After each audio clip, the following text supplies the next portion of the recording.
Hello mga kareal, may dumating po dito na isang ceiling fan. No? Ang ganitong klaseng electric fan po ay hindi ako nag-aayos. Karamihan dito ay disposable. Pero dahil mapilit yung may-ari, pinipilit na ipaayos dahil bago daw ito. Ang problema lang daw po nito ay yung AC cord ay nasama sa ikot pag pinapagana na yung ceiling fan. Pumipilipit itong kable niya. Kaya tingnan natin kung ano ang magiging solusyon. Obserbahan muna natin ito. Ito mga kareal, subukan nga natin kung sumasama sa pag-ikot yung cord ng electric fan na ito. Ito, i-on natin yung switch. Yan, naka-on na. Tapos, isaksak natin sa outlet. Tingnan natin kung sasama sa ikot yung cord niya dito. Dahil sabi ng may-ari ay ito daw ay sumasama sa ikot pagka pinapagana na itong ceiling fan. Ipwesto lang natin ng maayos para hindi sumabit. Okay, obserbahan po natin yung cord na yan kung sasama sa ikot. Ayun, sumasama nga sa ikot mga kareal. O, bunutin natin. Ayan, pumilipit na nga. Okay, confirm na ang AC cord ng ceiling fan na ito ay sumasama sa ikot. Tapusin niyo po ang video na ito para makita niyo kung ano yung ating solusyon na gagawin. Napakasimple lang po nitong ayusin. Okay, sa ganitong sira ng ganitong klaseng electric fan, hindi po natin kailangang baklasin dito sa pinakang motor niya dahil ito po ay gumagana at umiikot naman. Dito lang po tayo magbubukas. Tanggalin lang po natin yung tatlong screw dyan para makita natin yung loob. At habang binubuksan po natin ito, shoutout po sa lahat ng ating mga subscribers dyan, lalong-lalo na sa mga masisipag mag-like and comment. Laging nakasubaybay sa aking mga video. Doon sa latest video ko na mga nag-like and comment. Shoutout po sa inyo. Katulad ni Sir Joel Padillaong, Ener Marrero ng Antipolo City, Joseph Lipata ng Pasig City, Annex Ong ng Davao City, Alex Parone ng Camarines Sur, Saldi Mabilangan, Bob Bandong, Bobby Redoblarejero ng San Ildefonso, Bulacan, Chef Technician Nel Manse ng Binyan, Laguna, Eli Bilutendos.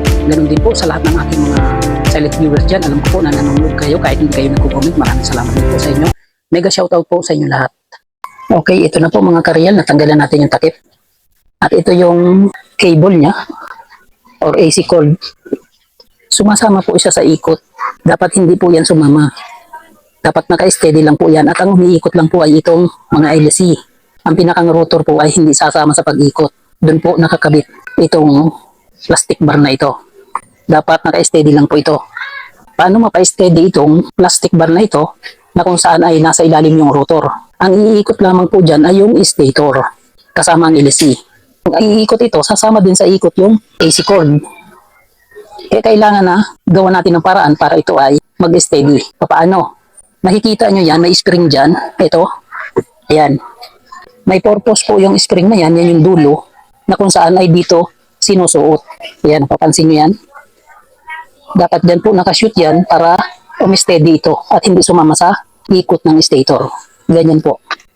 Siguro, pinakailaman ito ng may-ari, binaklas, at nung binalik ay hindi na na-shoot dito sa butas. Kaya nung pinaandar na ulit niya ay pumupulupot na itong kable dahil sumasama na sa ikot itong holder ng rotor.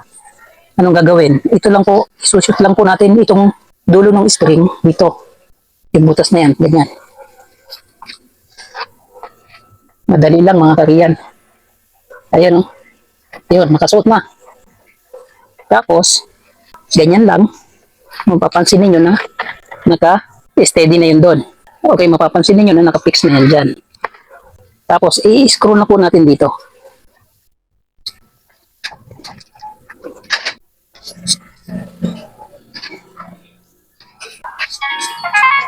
Ito mga kareal, naka-fix na yung ating takip.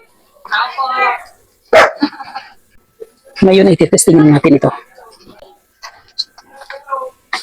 Isaksak lang natin sa outlet. Ito mga kareal, testingin na natin. Naka-on na yung switch niya. Ingatan lang natin baka sumabit yung kable doon sa LC. I-straight natin ng ganito. Okay, isaksak na natin. Pansinin yung kable. Ayan mga kareal, hindi na po sumasama sa ikot. Naka-steady na po kasi yung holder ng rotor niya. Ayan. Napapansin niyo, hindi na gumagalaw yung kable. Naka-fix na. Diretso ang gana nung LC. Okay, good na po yan mga kareal. Ganun lang po ang solusyon kapag sumasama sa ikot yung cable ng electric fan. Yung spring lang po ang problema. Okay, maraming salamat po. Pakishare po ng video na ito para malaman din ng iba. Pakisubscribe na rin. Ito po ang aking munting channel. Real life, Big S, real vlog. Expresses the reflections of a common worker, driver, technician, and a barber.